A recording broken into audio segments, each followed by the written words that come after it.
Umoja.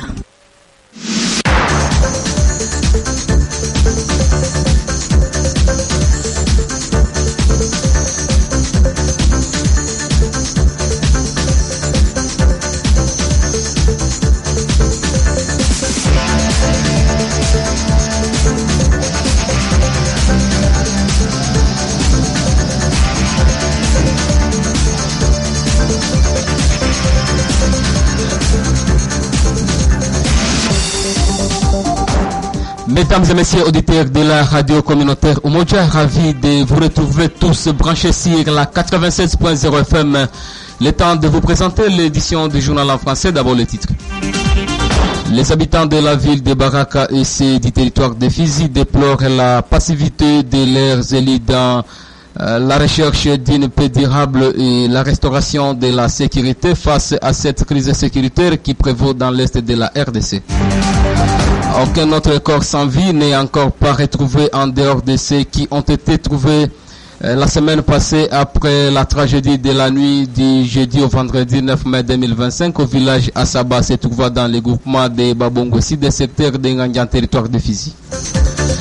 Nous nous rendrons également à Kinshasa où l'Assemblée nationale de la République démocratique du Congo a déclaré lundi 12 mai recevable des propositions de loi, une sur la pêche et l'agriculture et l'autre modifiant et complétant la loi relative aux baux et loyers.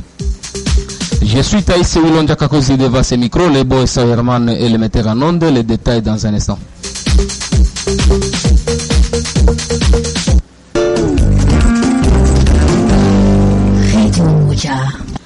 Mesdames et messieurs, vous êtes encore une fois les bienvenus. À Baraka, malgré les rumeurs sur la mésentente entre les forces armées de la République démocratique du Congo et les Wazalendo dans la ville de Baraka et en territoire de Fizi, une franche collaboration s'observe entre ces deux groupes tels qu'ils ont déclaré le week-end dernier à l'occasion des matchs amicaux qui a opposé les partisans de l'UDPS aux forces armées de la République démocratique du Congo et sa milice pro-gouvernementale. Un match qui s'est soldé sur un score de 2-1 au profit de l'UDPS. Et du président sectionnaire de l'UDPS Fizi montre ici les raisons de l'organisation de ce match. L'objectif, oui, c'était la collaboration et avoir une collaboration et montrer à la population que nous sommes ensemble avec nos vaillants Wazalendo et nos vaillants FARDC. Le message de paix entre Wazalendo et FARDC. En tout cas, ils doivent être ensemble toujours. Les Wazalendo et les FARDC, ce sont les défenseurs de la population. Ils doivent être unis ensemble et combattre pour une même cause.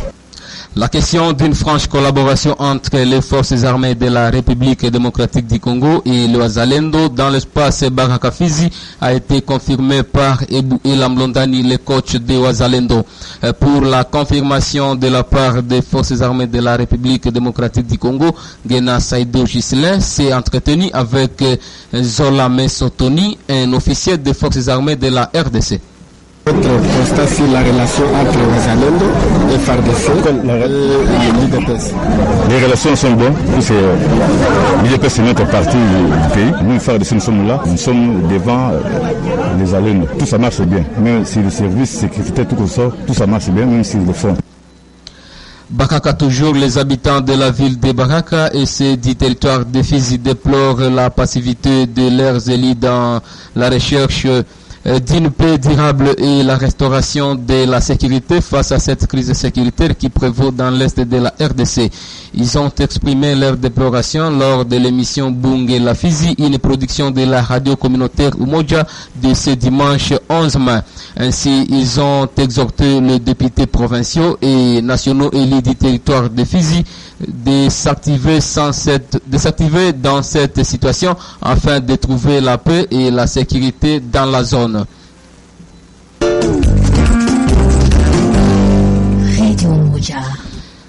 Aucun autre corps sans vie n'est encore pas retrouvé en dehors de ceux qui ont été trouvés la semaine passée après la tragédie de la nuit du jeudi au vendredi 9 mai 2025 au village Asaba se trouvant dans le groupement de Babongossi des secteurs de Ngandian, territoire de Fizi.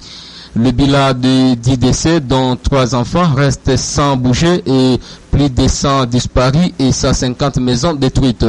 Les nouvelles à notre possession font état d'une délégation du gouvernement provincial qui est en route vers les lieux du drame pour s'enquérir de la situation. Les sources locales font savoir qu'une équipe du député T.H. Mfaume est arrivée déjà sur le terrain dans l'objectif d'évacuer le blessé vers les Burundi pour des soins appropriés. Face à cette tragédie, le mouvement citoyen Mathieu Ziaraya dans la province du Sud Kivu appelle à une aide d'urgence. Dans cet élément sonore, suivez Moussa Ali Routamu, coordinateur provincial de MCMR, qui évoque également la situation d'Ouvira. Face à cette situation douloureuse, notre mouvement appelle à une mobilisation humanitaire rapide et coordonnée, notamment en vivres, abris, médicaments et accompagnement psychologique. Nous exhortons de même les autorités locales, provinciales et nationales à unir leurs efforts pour apporter justement un soutien aux familles affectées et renforcer les mesures de prévention des catastrophes naturelles, particulièrement dans les zones à risque. À ce titre, nous, mouvement Mathieu Ziaraï, alertons aussi sur l'urgence de procéder au curage des lits des rivières Mulongo et Kanvivira dans la ville d'Ouvira. Ces cours d'eau présentent aussi un risque très élevé de débordement en cas de fortes pluies, pouvant causer des dommages similaires, voire plus graves que ceux observés à Kassamba. Nous rappelons que la prévention est un devoir de gouvernance et une exigence de protection des vies humaines. Ne pas agir maintenant reviendrait à exposer inutilement des milliers de citoyens à une catastrophe déjà annoncée. Les mouvements, tout en recommandant la mise en place d'une évaluation complète des dégâts en fait de planifier une réponse adéquate et durable pour la réhabilitation du village et les soutiens aux sinistrés, nous réitérons notre engagement en faveur de la dignité et de la sécurité des populations et nous appelons tous les acteurs, notamment les autorités locales, les autorités humanitaires, sociétés civiles, les médias, etc., à se mobiliser pour prévenir des futures tragédies. Restons toujours dans la partie avec la page sécuritaire. Suite à la recrudescence de l'insécurité dans la ville d'Ouvira, le mouvement citoyen Mathieu Ziaraya sollicite que les patrouilles débutent en avance du fait qu'ils s'observent un changement du mode opératoire des malfaiteurs. Emmanuel Pascal Abedi, coordinateur urbain du MCMR, est dans cet élément sonore sélectionné au téléphone de mon confrère Faradja Moulumba Famouré.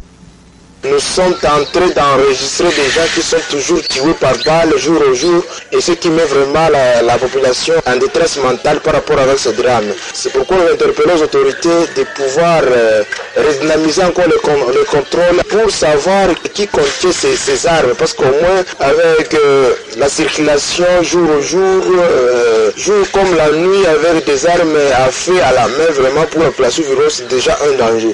C'est pourquoi nous alertons au service de sécurité de pouvoir encore organiser encore des enquêtes par rapport aux groupes qui contiennent ces armes. Parce que nous ne comprenons pas vraiment combien de fois on est en train d'alerter sur ces drames dramatiques de tueries jour au jour, mais sans suite. Parce que ça fait déjà un bilan lourd dans la ville d'Ouvira où on enregistre toujours des tueries ciblées. Il commence à faire des patrouilles avant l'État pour quand même sécuriser la ville et ses environs. Et mettre des numéros d'alerte en faveur de la population. Avant d'aller à Kinshasa, parlons de l'éducation. Pour faute de ne pas recevoir leur salaire de 3 mois, les enseignants de la province éducationnelle Sud-Kivu ont décidé de rester en sit-in devant le bureau de la Caritas à Ouvira. C'est mercredi 14 mai 2025.